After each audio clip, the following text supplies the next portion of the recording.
하나님의 말씀 마태복음 3장 7절에서 12절 말씀 제가 봉독합니다. 요한이 많은 바리새인들과 사두개인들이 세례 베푸는 데로 오는 것을 보고 이르되, 독사의 자식들아, 누가 너희를 가르쳐 임박한 진노를 피하라 하더냐? 그러므로 회개에 합당한 열매를 맺고 속으로 아브라함이 우리 조상이라고 생각하지 말라. 내가 너희에게 이르노니 하나님이 능히 이 돌들로도 아브라함의 자손이 되게 하시리라. 이미 도끼가 나무 뿌리에 놓였으니 좋은 열매를 맺지 아니하는 나무마다 찍혀 불에 던져지리라. 나는 너희로 회개하게 하기 위하여 물로 세례를 베풀거니와 내 뒤에 오시는 이는 나보다 능력이 많으시니 나는 그의 신을 들기도 감당하지 못하겠노라. 나는 성령과 불로 너희에게 세례를 베푸실 것이요 손에 키를 들고 자기의 타작마당을 정하게 하사 알곡은 모아 곡간에 들이고 쭉정이는 꺼지지 않는 불에 태우시리라. 아멘. 아멘. 할렐루야. 오늘 제목 말씀 함께 외쳐봅시다. 시작. 회개에 합당한 열매를 맺으라. 한 번 더 시작. 회개에 합당한 열매를 맺으라.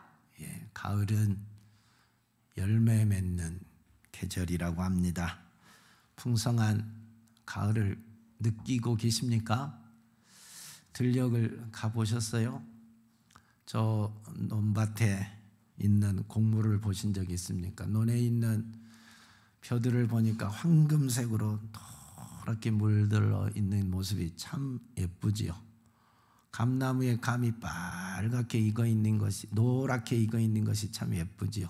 사과나무에 사과가 빨갛게 익어 있는 모습이 너무 탐스럽고 보기에 좋지요. 이 가을에 우리 모든 성도들의 삶에 풍성한 열매가 있기를 축원합니다. 우리가 세상의 것도 풍성하게 거둬야 되지만 진짜 영적인 풍성한 추수가 있어야 됩니다. 한 해를 마감하는 이 가을에 또 겨울이 다가오고 있는데, 이 가을에 우리들의 삶에 영적인 추수가 없다면 너무 안타깝지 않겠습니까? 저와 여러분이 한 해를 마무리하고 있는 이 시점에 놓였는데, 풍성한 열매로 한 해를 마무리하고 하나님께 영광을 올려드리는 성도들이 다 되시기를 예수 그리스도의 이름으로 축복합니다. 신앙생활의 시작이 뭐냐? 영적 회복의 시작이 뭐냐? 영적 사역의 시작, 영적인 열매, 풍성한 열매의 시작은 어디서부터 시작하느냐? 어디로부터 시작할 것 같아요? 회개로부터 시작이 됩니다. 뭘로부터 시작된다고요? 회개. 아멘 대장, 뭘로부터 시작된다고요? 회개. 그렇죠, 회개. 회개로부터 시작이 됩니다. 내 안에 세상의 것이 꽉 차 있는데 거룩한 것을 맺을 수가 있겠습니까? 세상의 것으로 꽉 찼는데 신령한 열매를 맺을 수는 없지 않겠어요? 내 안에 죄가 꽉 찼는데 무슨 신령한 열매가 맺겠습니까? 내 안에 있는 세상의 것을 버리고 내 안에 있는 죄를 청소하고 회개하여 깨끗하게 씻어버릴 때 우리 안에 신령한 열매가 맺어지는 겁니다. 하나님의 거룩한 은혜가 우리 안에 부어지게 되는 겁니다. 사람이 새 집에 들어갈 때는 뭐부터 해요? 청소부터 하는 거 아니겠어요? 청소를 돈 주고도 하잖아요. 요즘은 다 청소 업체에 맡겨서 깨끗하게 청소를 하고 들어가지 그냥 들어간 사람은 없어요. 여러분이 그릇에 밥을 먹을 때도 깨끗하게 씻어서 깨끗한 그릇에서 밥을 먹고 물을 마십니다. 이 컵이 아무리 좋은 컵이라도 속에 더러운 것이 있는데 좋은 물을 부어서 먹을 사람이 있을까요? 없을까요? 없지요. 더러운 걸 부어버리고 깨끗하게 씻는 다음에 좋은 물을 붓고 좋은 걸 부어서 먹는 거지요. 더러운 것이 조금이라도 있으면 거기에 좋은 걸 붓는 좋아지는 게 아니라 좋은 것이 더러워지는 겁니다. 그러니까 좋은 것을 가지려면, 좋은 것을 보존하려면 더러운 것을 없애버려야 돼요. 제거해 버려야 돼요. 청소해 버려야 돼요. 회개해 버려야 됩니다. 우리가 거룩한 열매를 맺으려면 우리 속에 있는 죄를 회개하는 것이 중요하다 하는 거지요. 사랑하는 여러분, 그래서 사역의 시작, 영적 열매의 시작점은, 거룩한 은혜의 시작점은 항상 회개입니다. 회개. 그래서 선지자가 이 세상에 오면 첫 번째 외치는 말이 뭐예요? 회개하라. 아멘 해야지. 이때 아멘 대장. 그렇지. 첫 번째가 뭐냐면 회개하랍니다. 회개하라. 회개. 타임을 잘 맞춰서 아멘 하세요. 선지자가 이 세상에 오시면 첫 번째 외치는 것이 회개하라. 회개하라. 그래서 세례 요한이 이 세상에 와서 첫 번째 외친 말씀이 뭐예요? 회개하라, 천국이 가까이 왔느니라. 회개하라, 천국이 가까이 왔느니라 하고 외치는 겁니다. 예수님도 사역을 시작할 때 첫 번째 외친 말씀이 뭐예요? 회개하라, 천국이 가까이 왔느니라 하는 겁니다. 왜? 회개해야 복음을 들을 수 있거든요. 회개해야 하나님 나라에 갈 수 있거든요. 회개해야 예수를 만날 수가 있고, 회개해야 천국을 소유할 수 있기 때문에 그러는 겁니다. 회개하지 않는 자가 예수를 만날 수 없고, 회개하지 않는 자가 복음을 들을 수 없고, 회개하지 않고서는 천국에 갈 수 없기 때문에 회개하라, 천국이 가까이 왔느니라 라고 외치는 겁니다. 회개 없는 천국은 없습니다. 회개 없는 구원도 없다는 사실입니다. 그래서 오늘 본문에 보면 세례 요한이 요단강에서 세례를 베풀면서 강력하게 외친 말씀이 뭡니까? 당시에 바리새인들과 사두개인들을 향하여서 이 세례 요한이 그렇게 강하게 외친 말씀이 뭐예요? 독사의 자식들아, 누가 너희를 가르쳐 임박한 진노를 피하라 하더냐? 회개에 합당한 열매를 맺고 속으로 아브라함이 우리 조상이라고 생각하지 말라. 내가 너희에게 이르노니 하나님이 능히 이 돌들로도 아브라함의 자손이 되게 하시리라. 이미 도끼가 나무 뿌리에 놓였으니 좋은 열매를 맺지 아니하는 나무마다 찍혀 불에 던져지리라 하고 외친 겁니다. 여러분 한번 생각해 보세요. 당시에 바리새인들이 누구에게 책망받을 일이 있어요? 없어요? 누가 감히 바리새인들을 책망하고, 누가 감히 바리새인들에게 회개하라고 외칠 수 있겠어요?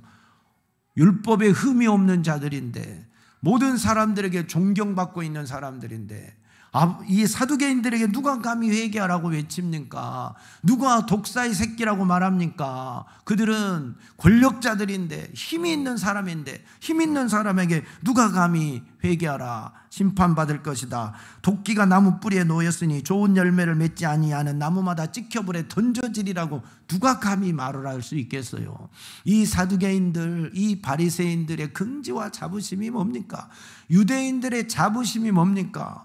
아브라함의 후손을 자랑하는 거 아닙니까? 다윗의 후손임을 자랑하는 거 아니겠습니까? 그런데 야, 너희들 아브라함의 후손이라고 자랑하지 말아라.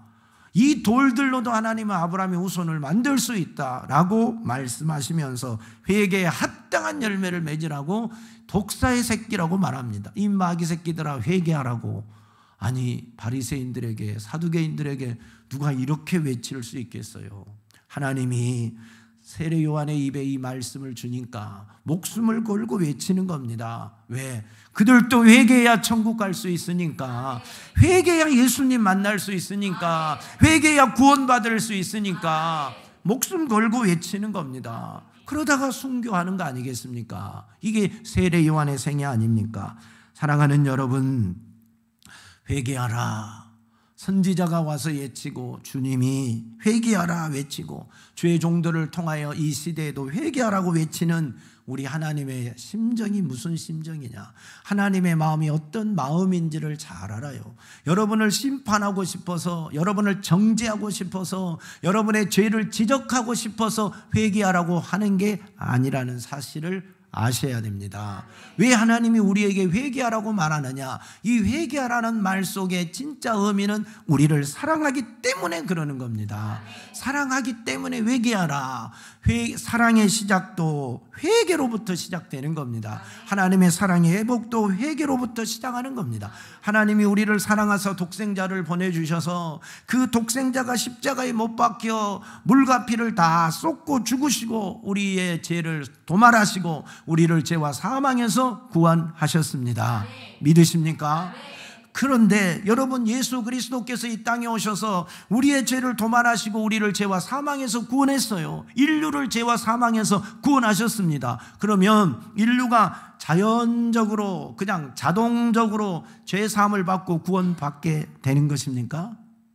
아니지요. 자동적으로 죄 사함 받고 구원받을 수 있는 것은 아니라니까요. 여러분, 자동으로 예수님이 십자가에서 구원 사역을 완성했다고 해서 자동으로 우리가 제사함 받고 자동으로 그냥 구원받는다면 무슨 사도가 필요합니까? 무슨 제자들이 필요합니까? 무슨 전도가 필요해요? 전도를 왜 해요? 왜 요거도 먹고 전도해요? 왜 사도들이 매 맞고 옥에 갇히고 굶주리고 헐벗고 그 다음에 순교하기까지 불에 타서 죽고 칼에 베어서 죽고 가죽을 벗겨서 죽고 창에 찔려서 죽고 불에 타서 죽고 이런 고통을 당하면서까지 복음을 전해야 할 이유가 뭐가 있어요? 자동적으로 구원된다면, 누구나 구원된다면 그냥 내비두면 되는 거지요. 그러지 않기 때문에 주님은 사도를 세워서 전도하게 만들고, 이 땅에 교회를 세워서 전도하게 만들고, 이 땅에 주의 종을 세워서 복음을 전하게 만드는 것입니다. 그래서 반드시 우리가 구원을 받으려면, 우리가 반드시 제사함을 받으려면 여러분이 해야 될 일이 있어요. 아멘 대장, 뭘 해야 구원받을 수 있겠어요? 아멘 대장, 이럴 때는 똑똑하게 대답을 해야 되는데 여러분, 예수 그리스도께서 십자가에 피 흘려 죽으시고 인류를 구원하셨는데 가만히 있으면 구원받는 게 아니라 우리가 해야 될 일이 뭐라고요? 예수 그리스도를 구주로 믿어야 돼요. 예수를 그리스도로 믿어야 된다니까요. 예수 그리스도를 내 마음에 영접해야 하나님의 자녀가 되고 구원받는 역사가 일어나요. 예수 믿지 않고서 그 누구도 구원받을 수가 없다니까요. 누가 제사함 받아요? 가만히 있으면 제사함 받는 게 아니라 예수 그리스도께서 나의 죄를 속죄하신 걸 믿고 회개하는 자가 죄사함을 얻게 되는 겁니다. 그 입술로 시인한 자마다, 자복하는 자마다, 회개하는 자마다 죄 용서를 받게 되는 것입니다. 그래서 우리가 제사함 받고 구원받으려면 반드시 예수 그리스도를 구주로 믿고 나의 죄를 자백하고 회개하는 역사가 일어나야 됩니다. 회개하는 자에게 제사함이 있고 회개하는 자에게 구원의 역사가 일어나는 겁니다. 할렐루야. 그래서 예수를 믿지 않으면 구원받을 수도 없고, 예수를 믿지 않으면 제사함을 받을 수도 없고, 회개하지 않으면 제사함을 받을 수도 없습니다. 제사함을 받는 자들이 구원을 받게 되는 것입니다. 그래서 구원의 시작도 회개로부터 시작된다는 겁니다. 그래서 선지자가 오면 주님이 첫 마디로 외치는 것이 회개하라, 천국이 가까이 왔느니라고 말하는 겁니다. 그래서 이 회개는 우리를 향한 최고의 사랑이지요. 사랑의 표현이지요. 회개하면, 야, 너희 죄가 아무리 주홍같이 붉을지라도 흰눈같이 하겠다고 약속해 주셨잖아요. 진홍같이 붉을지라도 양털처럼 희게 해주겠다고 하나님이 약속해 주셨잖아요. 우리 죄가 아무리 크다 할지라도, 아무리 많다 할지라도 예수 보혈의 능력을 믿고 회개하면 제사함 받을 수 있는 은혜를 베풀어 주셨습니다. 그러니까 회개하라는 것은 우리의 죄를 씻음 받으라는 말입니다. 너희 죄로 죽게 된 자들아, 죄악으로 죽게 된 자들아, 회개하고 살으라는 하나님의 외침이요 사랑인 것입니다. 할렐루야. 회개하는 것, 회개하라는 말은 죄사함 받을 기회를 우리에게 제공하는 겁니다. 죄에서 벗어날 기회를 주는 겁니다. 구원받을 기회를 우리에게 주시고 계시는 겁니다. 이게 사랑이 아니고 뭐겠습니까? 이게 심판입니까? 이게 저주입니까? 하나님이 우리를 바로 심판하기를 원하고 하나님이 우리를 저주하기를 원했다면 우리가 잘못했을 때, 우리가 죄를 범했을 때 회개하라고 말할 필요가 없습니다. 회개하라고 말할 필요 없이 바로 매 때리면 됩니다. 바로 심판하면 됩니다. 바로 지옥 보내면 됩니다. 그러나 그렇지 아니하고 독생자를 보내시고 십자가에 피 흘려 죽으시고 제사함을 이룩하신 다음에 죄악이 있는 자들은 회개하여 제사함 받고 구원 받으라고 말씀하고 계시는 거지요. 그래서 회개는 사랑인 것입니다. 할렐루야. 자식이 잘못했을 때 부모가 묻잖아요. 소영아, 너 이거 잘했어? 잘못했어? 애아야, 너 이거 잘못했어? 잘했어? 김하은, 예배 시간에 소리 내는 것이 잘했어? 잘못했어? 라고 이렇게 물어보는 거예요. 왜 물어볼까요? 왜 물어볼까요? 소영이에게 소영아 너 이 일을 잘했어 잘못했어 라고 묻는 것은 용서받을 기회를 엄마가 주는 거죠. 인정하면 엄마 제가 잘못했어요 한 번만 용서해 주세요 라고 말할 때 알았다 다음부터는 이러지 말아라고 용서를 해주잖아요. 용서받을 기회를 주는 것이 그게 회개하라는 거잖아요. 그게 회개하라는 여러분 다 그러지요? 만약에 소영이가 잘못했을 때 엄마가 화가 머리끝까지 나서 용서할 의미가 용서할 마음이 전혀 없을 때는 뭐하라 그래요? 엎드려 받쳐라 종아리 걷어라 바로 들어가죠. 바로 군인들은 엎드려 받쳐죠. 군인들 요즘은 그런 거 있나 없나 모르겠지만 예전에 머리 박어 엎드려 받쳐 바로 들어가잖아요. 왜? 회개할 기회를 주지 않죠. 바로 벌이 들어가죠. 심판이 들어가죠. 그러나 사랑하기 때문에 묻는 거예요. 너가 이걸 잘못했지 않느냐 묻는 거예요. 잘못했으면 회개하라는 겁니다. 회개하면 용서하겠다는 겁니다. 할렐루야.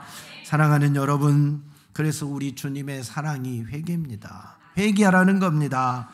근데 이 사랑을 몰라보는 사람들이 많을까요? 적을까요? 많지요.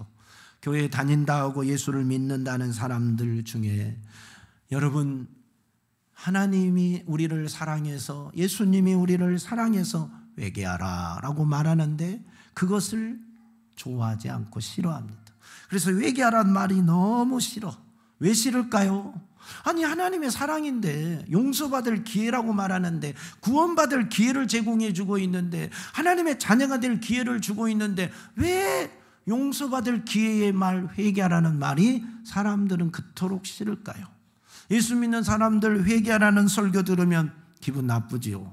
여러분도 오늘 회개하세요 그러면 뭔 또 목사님이 또 회개란 말만 한지 모르겠네 하고 별로 기분이 안 좋아질 수 있다 이 말이에요.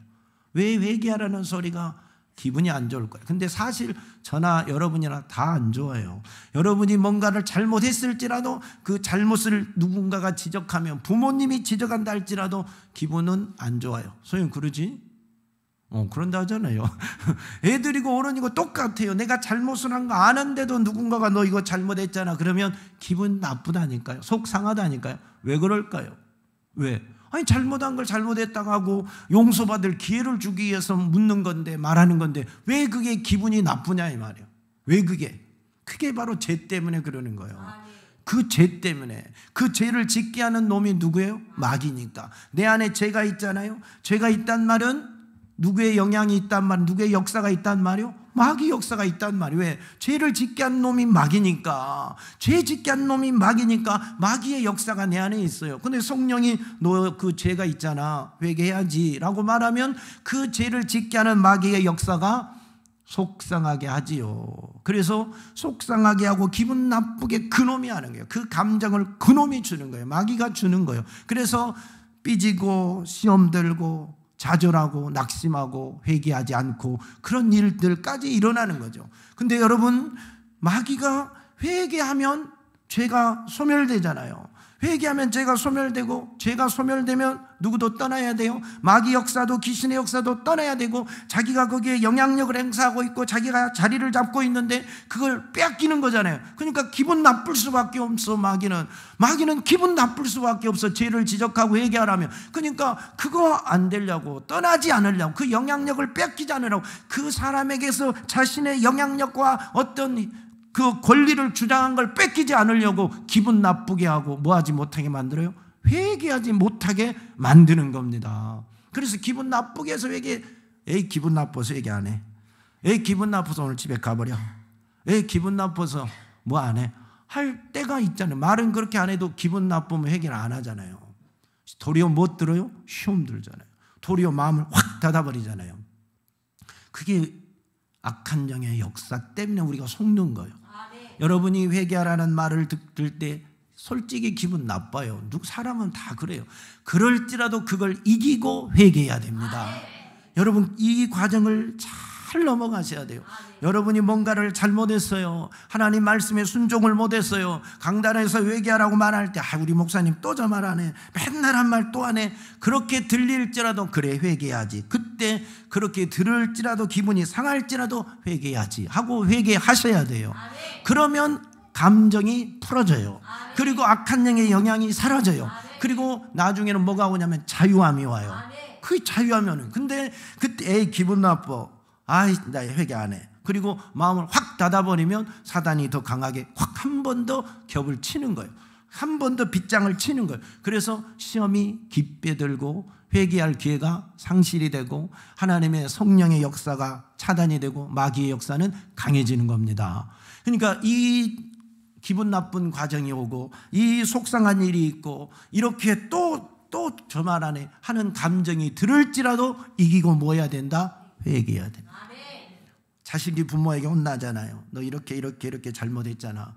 들을 때 얼마나 속상해요. 그래서 삐지잖아요. 아무 말도 안 하거나 아니면 문 콱 닫고 나가버리거나 밥 안 먹어 해버리거나 뭔가 막 기분 나쁜 표현을 하잖아요.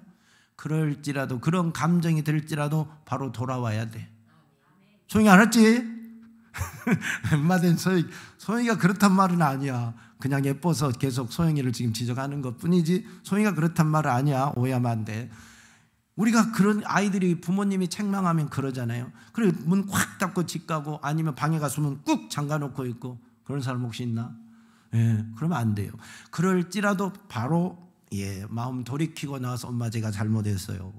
아버지 제가 잘못했어요. 하고 용서를 구하면 바로 자유함이 오잖아요. 평안함이 오잖아요. 하나님 앞에 똑같아요. 우리가 하나님 앞에 똑같아요.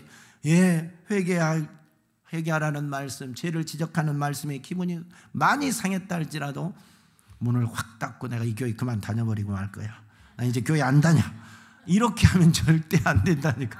실제로 교회 안 다닌다는 사람도 있고 이 교회 안 다니는 사람도 있고 목사님이 나 2번 다시 안 볼 거야 하는 사람도 있고 너하고는 상대도 안 할 거야 하는 사람도 있고 기분이 순간 막 상한다니까요. 그게 자기 감정이 아니에요. 그게 자기 감정이 아니에요. 그럴 때 그때는 그런 감정이 들어도 다시 돌아서서 하나님 제가 잘못했습니다. 하나님 제가 잘못 생각했습니다. 그거 어떻게 내가 사단에 영향받은 것이 내 죄지. 안 그래요?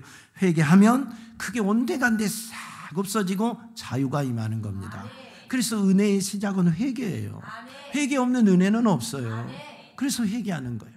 하나님이 지적할 때 기분 나빠도 꼭 회개하시기 바랍니다. 진짜 기분 나쁘지요, 지적하면. 그러나 이기셔야 합니다. 그 길이 살 길입니다. 사단에게 속지 않기를 축복합니다. 그래서 회개할 때 새로운 시작이 시작됩니다. 은혜가 시작됩니다. 회개할 때 부흥이 시작됩니다. 회개할 때 성령이 역사합니다. 회개할 때 은사도 나타납니다. 회개할 때 열매도 맺어지게 되는 겁니다. 그래서 모든 은혜의 시작은 회개예요. 회개 없이는 되는 것이 아무것도 없다 하는 거죠. 회개 없는 축복이 어디 있습니까? 회개 없는 성령의 역사가 어디 있습니까? 회개 없는 풍성한 열매가 어디 있습니까? 아무것도 없습니다. 반드시 회개가 선행되어야 모든 것들이 나타나게 되는 겁니다. 진실로 회개한 만큼, 애절하게 회개한 만큼, 간절하게 회개한 만큼 열매는 풍성히 나타나게 되어 있습니다. 그래서 성령 받은 베드로가 설교하는 게 뭐예요? 오순절날 성령 받은 베드로가 그 유대 땅 예루살렘 거리에 나가서 외친 말씀이 뭐예요? 너희가 회개하여 각각 예수 그리스도의 이름으로 세례를 받고 제사함을 받으라. 그리하면 성령의 선물을 받으리니 너희가 이 패역한 세대에서 구원을 받으라 하고 외치는 겁니다. 그 수많은 군중에게 너희가 회개하여 각각 예수 그리스도의 이름으로 세례를 받고 제사함을 받으라 하고 외칠 때 수많은 사람들이 이 설교를 듣고 회개하는 역사가 일어났어요. 몇 명? 그 한 번의 설교에 3,000명이 회개하고 그 한 번의 설교에 5,000명이 회개하는 역사가 일어났어요. 가슴이 찔리는 고통을 당하고 회개하는 겁니다. 그러나 또한 무리들은 전혀 회개하지 않지요. 바리새인, 사두개인들은 회개하지 않지요. 제사장들은 회개하지 않으니까 가슴이 찔리니까, 마음이 찔리니까 저런 찔린 말을 한 놈을 없애버려야 돼. 그리고 이들을, 제자들과 사도들을, 베드로와 사도들을 잡아다가 옥에 가두어 버립니다. 그리고 강력하게 억압하죠. 더 이상은 예수 전하지 말아라. 더 이상은 이 복음 전하지 말아라. 못 전하게 맷때리고 가두는 거죠. 이게 여러분, 하나님이 회개하라는 말씀을 들을 때 그 수많은 사람들은 가슴을 치고 회개하고 하나님께 돌아올 때 구원의 역사가 일어나고 하나님의 자녀의 역사가 일어났지만 이 제사장들, 바리새인들, 사두개인들처럼 자기의 가슴을 찌르는 말씀을 듣고 마음 아파서 그 말을 하는 사도들을 도리어 옥에 가두고 때리는 이런 결과도 가져온다니까요. 그래서 하나님께 버림받게 되고 구원받을 수 없는 자가 되는 거죠. 회개할 때 이 역사가 일어나는 겁니다. 오늘 본문의 세례 요한도 성령이 충만하여서 외치는 말이 뭡니까? 당시 사두개인들, 바리새인들을 향한 이 독사의 자식들아, 누가 너희를 가르쳐 임박한 진노를 피하라 하느냐? 회개에 합당한 열매를 맺으라 하고 외치는 겁니다. 도끼가 나무 뿌리에 놓였으니 회개하지 아니하는 나무마다 찍혀 불에 던져지리라 하고 강력하게 선포하는 거죠. 그 말을 듣고 수많은 사람은 회개하고 와서 세례를 받지만 바리새인들, 서구관들 일부 사람들은 전혀 듣지 않죠. 회개하지 않고 도리어 세례 요한을 잡아다 옥에 가두지요. 이게 회개하는 자와 회개하지 않는 자의 차이입니다. 사랑하는 여러분, 여러분이 강단에서도 늘 외치잖아요. 회개합시다. 회개하고 기도합시다. 회개하고 성령 받읍시다. 회개하고 말씀에 순종합시다. 회개하고 천국 갑시다 할 때 혹 기분이 나쁘더라도 그걸 이기셔야 됩니다. 그리고 회개하시면 됩니다. 그러면 내 안에 성령의 임재가 있고 은혜가 있고 구원의 역사가 일어나는데, 기분 나쁜 일이 탁 내게 찾아올 때, 속상한 감정이 내게 탁 들어올 때, 그때 문을 확 닫으면 제사장들처럼, 사두개인들처럼, 바리새인들처럼 내가 저 사람이 저런 말하는 그 사람이 없으면 내가 자유로운데, 거꾸로 생각하면 큰일 납니다. 자유함이 없어집니다. 그니 하나님의 말씀 앞에서는 힘들어도 어려워도 회개하여 자유함을 얻고 은혜를 누리는 멋진 성도들이 다 되시기를 축원합니다. 사랑하는 성도들이요, 여러분에게는 회개할 것이 없습니까? 오늘 이 시간 회개할 것이 없습니까? 회개하는 자에게는 은혜가 임합니다. 회개하는 자에게는 은사도 임합니다. 회개하는 자에게는 성령의 역사도 일어나고 천국이 그들에게 상급으로 주어집니다. 회개할 기회가 왔을 때는 여러분 주저하지 말고 회개하시기를 축원합니다. 복받을 기회고 회복할 기회입니다. 믿음 없는 죄를 회개합시다. 순종하지 못한 죄를 회개합시다. 기도하지 못한 죄를 회개합시다. 사랑하지 못한 죄를 회개합시다. 전도하지 못한 죄를 회개합시다. 충성하지 못한 죄를 회개합시다. 겸손하지 못한 죄를 회개합시다. 교만한 죄를 회개합시다. 내 안에 있는 죄들을 하나님 앞에 많이 쏟아놓은 만큼, 찾아서 쏟아놓은 만큼 자유가 임합니다. 은혜가 임합니다. 이게 회개의 역사입니다. 회개하는 자마다 다 하나님이 다시 사용하는 역사가 일어났습니다. 다윗이 무슨 죄를 졌어요? 왕위에 이를 때, 왕위에 올라서 무서운 죄를 졌어요. 무서운 죄가 뭔지 알죠? 밧세바를 범하는 가늠죄를 남의 아내를 데려다가 자기 아내 삼아버리는, 자기 부인 삼는 무서운 가늠죄를 지고, 그 남편은 전쟁터에 보내서 적군의 칼에 죽게 만드는 살인죄까지 범했다니까요. 사람들은 속였어요. 근데 하나님을 속일 수 있을까요? 못 속일까요? 하나님은 못 속이지.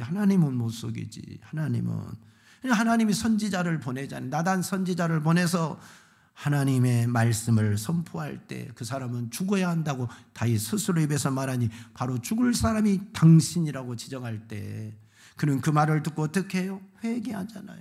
하나님 앞에 회개하잖아요.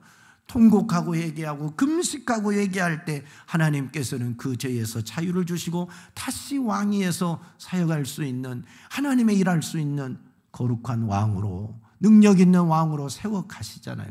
만약에 이때 회개하지 않으면 죽을 자가 다윗인데 죽고 말지 않겠어요? 회개할 때 다시 기회를 얻은 겁니다.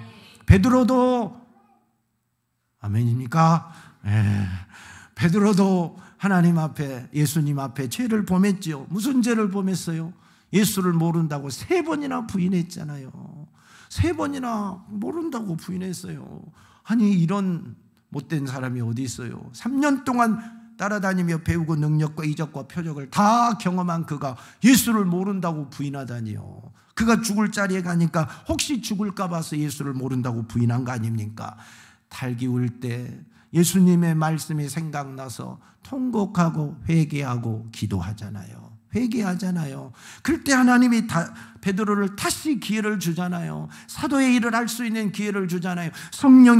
그가 성령을 받고 여러분 순교하기까지 로마와 온 유대 땅과 여러분 세상에 복음을 전하는 자로 그렇게 쓰지 않습니까?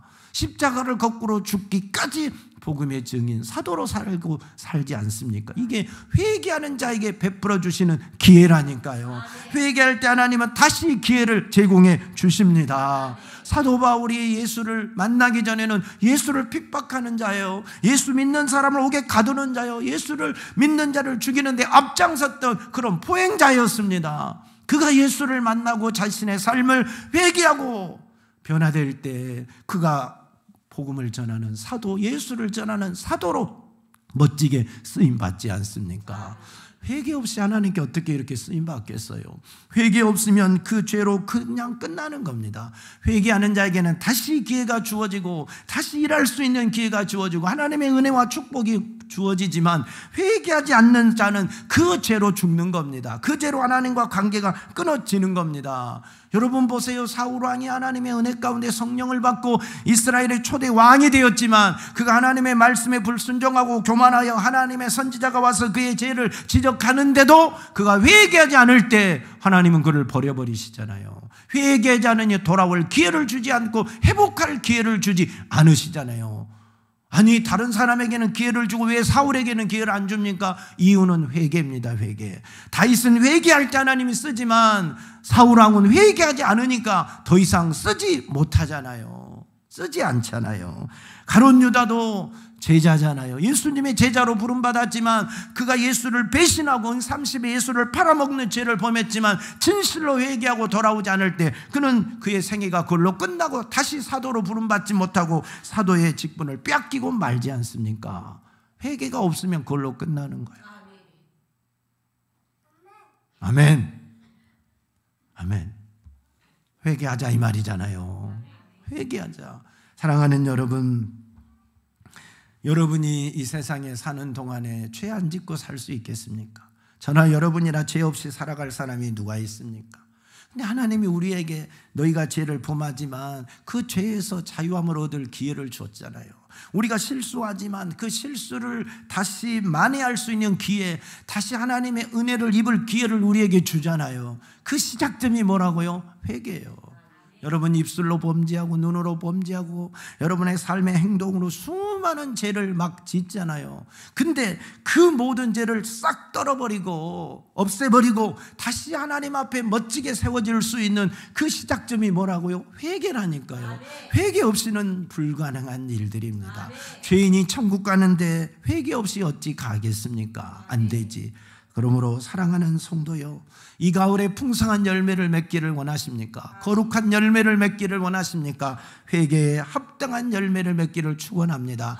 회개의 열매부터 맺기를 축원합니다. 할렐루야. 진정한 회개는 모든 것을 회복합니다. 진정한 회개는 모든 것을 새롭게 합니다. 진정한 회개는 모든 것을 바꿔주십니다. 진정한 회개는 축복입니다. 진정한 회개는 풍성한 열매입니다. 할렐루야.